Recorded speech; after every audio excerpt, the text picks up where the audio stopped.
আমি এখন নিশ্চয়ই গেছি ভাই। রাতে 400 বিঘা ঘেরের মাছ মরে সব শেষ। 25 কোটি টাকার উপরে মাছ ছিল আমার। যশোরের সারসায় লোডশেডিং যেন এক রাতেই শেষ করে দিয়েছে দুই তরুণ উদ্যোক্তার বছরের পর বছর ধরে গড়ে তোলা স্বপ্ন। শনিবার রাত হঠাৎ করেই রায়পুর সোনামুখ বিলের সজনের মোড় এলাকার মাছের খামারে মরতে শুরু করে পাবদা সহ বিভিন্ন প্রজাতির মাছ। কিছু বুঝে ওঠার আগেই পানিতে ভেসে উঠতে থাকে শত শত মৃত মাছ। খামারিদের দাবি, দীর্ঘ সময় বিদ্যুৎ না থাকায় বন্ধ হয়ে যায় পানিতে অক্সিজেন সরবরাহের ব্যবস্থা। এর সঙ্গে বৈরী আবহাওয়া পরিস্থিতিকে আরও ভয়াবহ করে তোলে। এক রাতের মধ্যেই কোটি কোটি টাকার মাছ হারিয়ে দিশেহারা হয়ে পড়েন খামারিরা। দুই তরুণ উদ্যোক্তা আলফাজুল হক ও ফারুক হোসেন যৌথভাবে গড়ে তুলেছিলেন এই মৎস্য খামার।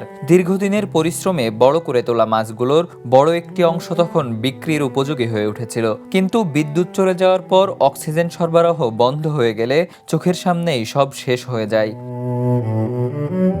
শুধু মাছই নয়, এর সঙ্গে জড়িয়ে আছে তাদের কোটি কোটি টাকার ঋণ ও বাকি টাকা। মাছ বিক্রি করে সেই অর্থ পরিশোধের কথা থাকলেও এখন সেই সুযোগটুকুও অবশিষ্ট নেই। ফলে কিভাবে ঋণ ও দেনা পরিশোধ করবেন সেই চিন্তায় দিশেহারা তারা। খামারিদের অভিযোগ, এত বড় ক্ষতি হলেও এখনও তাদের খোঁজ নিতে আসেনি স্থানীয় উপজেলা প্রশাসন বা মৎস্য বিভাগ। দ্রুত ঘটনাস্থল পরিদর্শন করে সরকারি সহায়তার দাবি জানিয়েছেন তারা। অন্যদিকে বিদ্যুৎ বিভাগ বলছে, জাতীয় গ্রিডে ঘাটতির কারণে দেশের বিভিন্ন এলাকায় বিরতিহীনভাবে লোডশেডিং হচ্ছে। তবে এই খামারিদের কাছে প্রশ্নটা আরও বড়। এক রাতের বিদ্যুৎ বিভ্রাট যদি বছরের পর বছর গড়ে তোলা স্বপ্নকে এভাবে ধ্বংস করে দেয়, তাহলে সেই ক্ষতি পূরণ করবে কে? বিপুল হোসেন, দ্য নিউজ।